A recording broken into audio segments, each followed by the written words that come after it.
Bonjour à tous, bienvenue dans cette petite vidéo où je vais vous présenter l'utilisation du template côté pratiquant de FA. Donc cette vidéo fait partie des courtes vidéos de référence à voir quand on commence ce coaching avec moi. Je vais vous montrer comment le template fonctionne de votre côté. Donc là, comme je suis en train de filmer avec mon téléphone, je vais utiliser l'ordinateur pour expliquer un peu ce que je fais, mais après je vais vous mettre des screenshots de ce que je fais directement sur le téléphone, sur un template exemple. Ça va vous permettre de voir ce que vous devez impérativement remplir, ce que vous pouvez utiliser pour faciliter votre progression, votre suivi de données, notamment autour des renforts, etc., ou la compréhension des exercices. Je vais aussi vous montrer les deux autres pages qu'il y a en plus des progs, qui sont des pages avec beaucoup de data, ou alors des tableaux qui peuvent vous servir pour vos échauffements, pour les tracking des PR, pour les montées de gamme, etc. Je vais tout vous montrer juste après. Donc ici, je ne vous montre pas la partie coach que j'ai utilisé pour créer la prog. Je vais juste vous montrer la prog telle que vous la recevez là actuellement. On a plusieurs types de week. Elles sont toutes pareilles, que ce soit des weeks de construction, d'introduction, ou de recover, de transition, etc. Elles porteront toutes le même nom, week 1, 2, 3, 4, 5, 6, 7, 8, 9, 10, jusqu'à la fin du macrocycle. Macrocycle M1. Quand on passe au deuxième, ça prendra le nom M2 et on reprendra week 1. Donc vous avez toutes les weeks ici. Ça se présente de cette manière-là, les séances. Séance 1, séance 2, séance 3, qui défilent à l'horizontale et les séances elles-mêmes se déroulent à la verticale. Donc on va descendre au fur et à mesure qu'on fait la séance, ce sera toujours dans cet ordre-là. Avant, j'utilisais un template avec toute une prog qui était affichée en haut et un journal qui se déroule en dessous.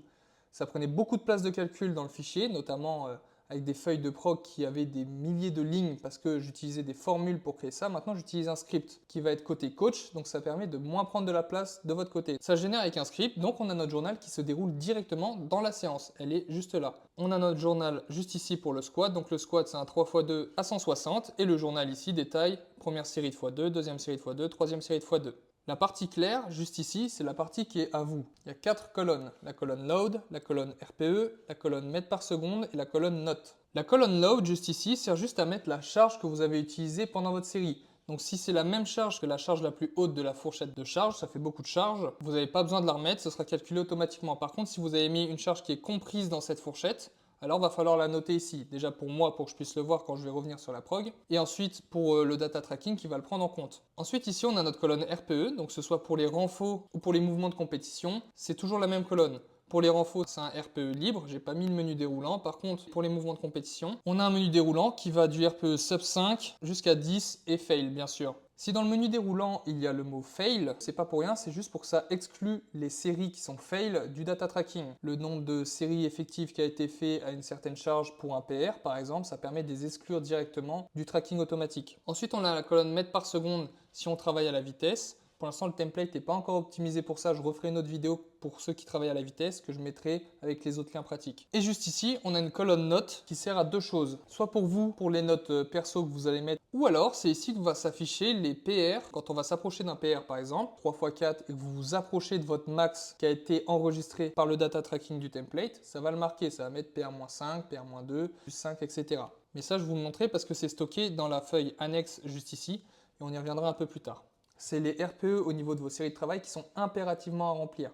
Même avec un sub 5, même si toute la semaine est sub 5, il faut le remplir. Parce que sinon, sans le RPE, le script ne comprendra pas que la série a été faite. Elle ne le prendra pas en compte. Donc il faut absolument remplir le RPE pour qu'on puisse transférer les datas. Et on va voir juste après dans quelle page ça va s'afficher. Pour les renforts, pareil, juste ici, ils sont tous en gris. Ce qui est assez cool maintenant, c'est que j'ai mis un système automatique pour la mise en lien des vidéos. Donc c'est des vidéos que j'ai tournées moi-même de plusieurs minutes ou alors quelques dizaines de secondes quand ça suffit largement. C'est-à-dire que quand moi je génère la prog, ça va se générer automatiquement avec le lien de la vidéo. S'il n'y a pas le lien, faut pas hésiter à me demander dans le suivi WhatsApp de vous faire une petite vidéo de démonstration parce que c'est-à-dire que j'ai pas encore tourné la vidéo de démonstration YouTube. À chaque fois, quand il y a un lien YouTube qui est mis en place, ça vous oriente vers une vidéo short qui est non répertoriée. Vous avez juste à cliquer et ça vous met directement sur la vidéo. Les vidéos short peuvent regrouper plusieurs variations d'un même exercice. Ici, je vais prendre l'exemple de la Copenhagen Plank. Si vous choisissez la Copenhagen Plank, la vidéo peut être assez longue et elle peut présenter plusieurs variations, notamment sur le pied, sur le genou, de travers, etc. Donc c'est important de tout regarder pour comprendre quelle variation vous devez faire et pas confondre avec une autre et faire votre variation à la va-vite. Il y a plusieurs façons de faire l'exercice. Je vous aurais sûrement expliqué quelle variation je voulais pendant le retour que je vous fais sur WhatsApp. Donc le lien sert à vous montrer tout ce qui est à votre disposition. Ici, vous voyez, il est marqué Cop Plank ISO. C'est juste pour faire de la Cop Plank en ISO. Il n'y a pas de rotation particulière à aller chercher, etc. Si on était dans une réhab ou quoi que ce soit qui mériterait une autre variation, je l'aurais marqué ici, ça serait affiché juste à côté de l'exercice. Donc ici, notre fond, on a vu, on a le lien ici, le temps de repos là, la fourchette de répétition et le RPE cible ici. Dans cette colonne-là, on va le voir juste après, il y a une fonctionnalité qui va se mettre en place à partir des semaines suivantes. Mais d'abord, voyons la partie en grise qu'on a juste ici qui vous concerne. C'est là où vous devez rentrer toutes les datas liées au renfort. Le load, donc qui est toujours la charge de travail exactement comme pour les mouvements de compétition au-dessus, sauf que cette fois, il va falloir les rentrer à chaque fois, les RPE et le nombre de reps que vous avez fait. Parce que justement, si c'est une fourchette de 10-15 reps, c'est pas forcément toujours le même nombre de reps. Les notes, sauf que là, il n'y a pas de tracking de PR sur les renforts, mais les notes, c'est toujours pareil, c'est pour vous, vous en faites ce que vous voulez. On va dire qu'on fait des fois 10 au début parce qu'on découvre l'exo, c'est la semaine 1, on est RPE 5, 6, 6, par exemple. Ce qui va se passer, et ce que j'ai mis en place dans ce template qui est hyper cool, c'est que si on va en semaine 2, ça se transfère. Donc vous allez voir en italique et en bleu à chaque fois le RPE qu'on vous a demandé la semaine dernière pour que vous ayez un contexte des données que vous êtes en train de regarder et tout ce que vous avez fait. Comme c'est de la roulette abdos, on voit la charge au PDC, donc 0 kg. Ça va transférer la charge que vous avez mis, le nombre de reps que vous avez fait, etc. directement dans votre semaine où vous êtes. Donc vous n'avez pas à recharger la semaine d'avant. Et si vous êtes en hors connexion, vous pouvez directement charger la feuille dans laquelle vous êtes. La raison pour laquelle c'est vraiment important d'avoir les charges qui se transfèrent dans la semaine d'après, c'est pas pour faire des copier-coller des charges qu'on a fait en semaine 1 pendant tout notre bloc et puis ensuite tout notre macro-cycle. On va chercher à mettre de la surcharge progressive au niveau du load, au niveau des RPE, au niveau des nombres de reps. Mais on veut aussi continuer de rester collé à la prog et au RPE qui est demandé. Donc, imaginons qu'en semaine 1, c'est la première fois que je fais ma chest press, j'ai un rump-up découverte, RPE 4, RPE 5, RPE 6, je vais coller au RPE, c'est un peu au feeling, c'est la première fois que je le fais, donc je vais noter 30 kg, 35, 40, je vais noter mes RPE, 4, 5, 6, ça colle, j'arrive à faire 10 reps, c'est très bien. Là où ça va être important, c'est quand je vais passer en semaine 2, ça va s'afficher. Sauf que cette semaine-là, on ne me demande pas un ramp-up découverte. On me demande RPE 6, RPE 6, RPE 6. Et je sais que la semaine dernière, j'ai fait du RPE 6 sur 10 reps à 40 kg. Donc je vais pouvoir commencer directement avec cette charge-là. On fait nos 3 séries. Si le RPE monte ou descend, on le note. Et si on voit que le RPE dépasse ce qu'on a demandé, et ben dans ce cas-là, on peut descendre nos charges. Et ça nous permettra de le noter parce que sur la semaine 3, on va sûrement me demander un autre RPE. La semaine 4, encore un autre RPE. Et quand le RPE va plafonner à 8 par exemple et que ça va rester le cas pendant un bloc, puis 2, ça va être très important de noter chaque rep, de noter les kilos qu'on met sur la machine, de noter notre ressenti parce que quand on va devoir aller chercher de la surcharge au bout de plusieurs semaines d'exercice, vous n'allez pas progresser de la même manière que pendant le premier bloc. Et donc on va aller gratter ces petites reps sur la première série, puis sur la deuxième. Sur une fourchette de 8-9 reps sur cette chest press là par exemple, on va faire 1 x 10 à la première série, puis sûrement 1 x 9, 1 x 8 ensuite pour rester sur le RPE 8. Et la semaine d'après 1 x 10, puis 1 x 10. C'est le genre de choses qu'il va falloir noter. À chaque fois, vous cliquez sur la case quand c'est en italique. Si c'est en italique, ça veut dire que ça vient de la semaine d'avant. Si c'est noté en noir, ça veut dire que c'est ce que vous avez rentré dans cette semaine-là. Et les semaines d'après vont se mettre à jour. En plus des renforts en gris, vous avez deux autres types d'exercices. Les exercices de soins et les exercices de cardio. Les exercices de soins sont en violet. Il n'y a strictement rien qui les différencie des exercices de renfort, à part que quand on dit RPE 6, 7, c'est plutôt un degré de difficulté. Les exercices de soins, généralement, sont des exercices où on va chercher de l'amplitude. Je ne veux pas que vous soyez à 3 reps de l'échec quand vous êtes RPE 7. C'est une valeur relative à la difficulté. Et sur ce genre d'exo, on ne va pas chercher à s'approcher de l'échec. On va chercher à faire bouger, à étirer, etc. Donc c'est pour ça qu'ils sont mis en violet. Ce sont des exercices plus chill.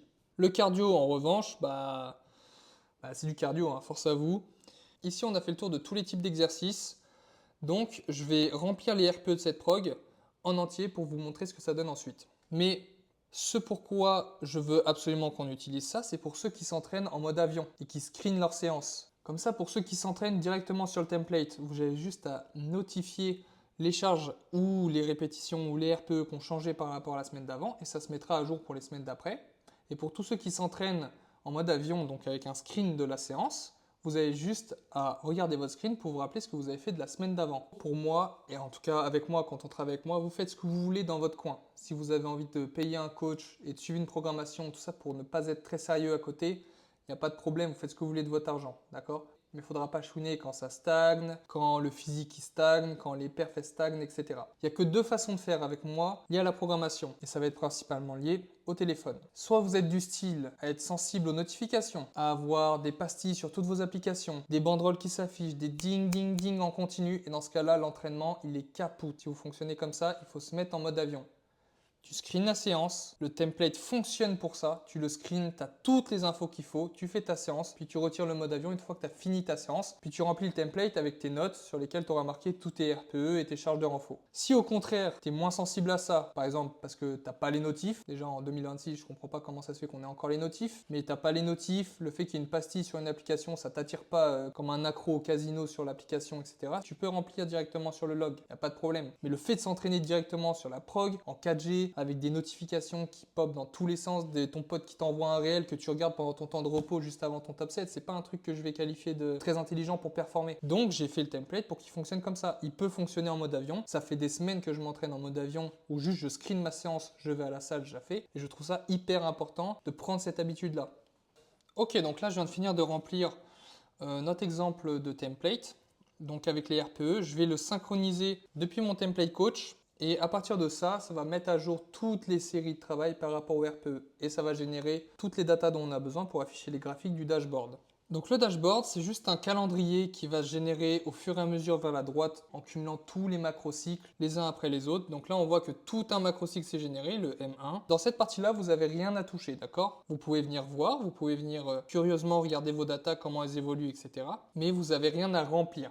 Et donc ici, par exemple, au squat, on a notre graphique, on a notre tonnage juste ici qui se met là parce que j'ai choisi de mettre le tonnage, mais je peux choisir d'autres choses. Vous pouvez le modifier aussi. Et ici, dans les courbes, on a choisi de mettre le E1RM, donc c'est le 1RM estimé, en moyenne et en pic. Donc ça veut dire que la première courbe, c'est la moyenne du 1RM estimé, et ici, c'est le pic du microcycle, donc de la semaine. Mais on peut choisir d'autres choses à afficher, comme l'évolution du RPE, l'évolution de l'intensité, etc. C'est des choses que je vais avoir besoin de regarder au niveau de la programmation, cependant je ne pouvais pas le mettre de mon côté. Donc c'est pour ça qu'il se retrouve de votre côté, et comme ça, si jamais vous avez envie de regarder comment évolue votre macrocycle, regardez ce tableau-là qui récapitule tout ce que vous êtes en train de faire depuis le début du macrocycle, ça vous donnera la direction que vous êtes réellement en train de prendre, même si peut-être vous avez l'impression d'être un peu dans le dur. Et la dernière feuille qui nous intéresse, c'est la feuille annexe. Dans la feuille annexe, on a les liens pratiques, donc ici, typiquement le genre de vidéo que je suis en train de faire là actuellement, c'est le genre de lien que je vais mettre juste là. Ensuite, juste ici, on a les 3 mouvements qui sont découpés. Vous avez vos notes perso, vous pouvez mettre ce que vous voulez ici.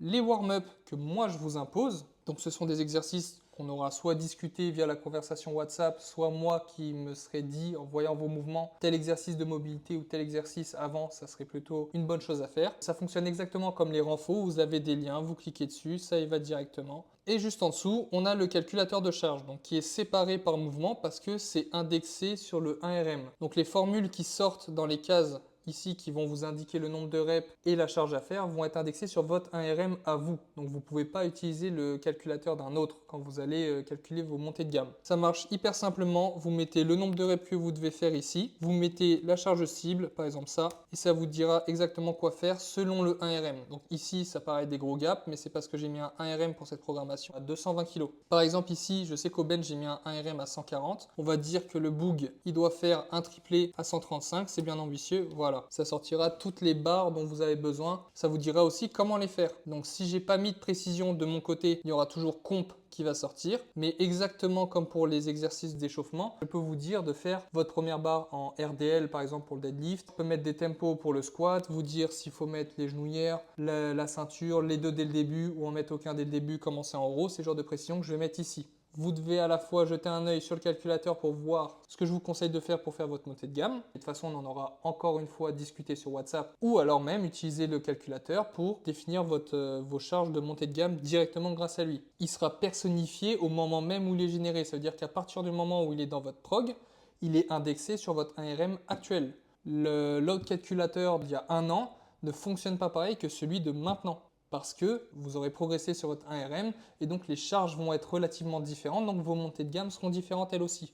Et juste à droite, ici, on a le tableau DPR. Donc le tableau DPR, ça peut être utile pour vous juste pour avoir une idée un peu de vos stats, on peut dire que c'est vos stats. Et juste à droite, c'est les RPE moyens consacrés à ces séries-là. Si on a notre 3x3 à 65 avec la première série RPE 6, la deuxième 6,5, la troisième RPE 7, ça mettra 6,5 ici. Donc c'est la moyenne des 3 RPE. Si vous avez déjà un tableau comme ça, quand vous rejoignez l'équipe et que vous avez déjà un tableau de data, donnez-le-moi. Ne le rentrez pas vous-même ici parce que pareil, ça extrait les données pour les apporter dans le template coach qui est juste là et qui me permet au moment où je fais la proc d'avoir accès directement à tous vos PR, formats, RPE, etc. tout ce qu'il y a à faire dans l'annexe, les liens juste ici à gauche, les notes, les warm-up et les load calculator que vous avez par mouvement. Et c'est tout, on a fait le tour, c'est tout ce qu'il y a à savoir sur la programmation, sur le template, comment il fonctionne et ce que vous devez faire de votre côté.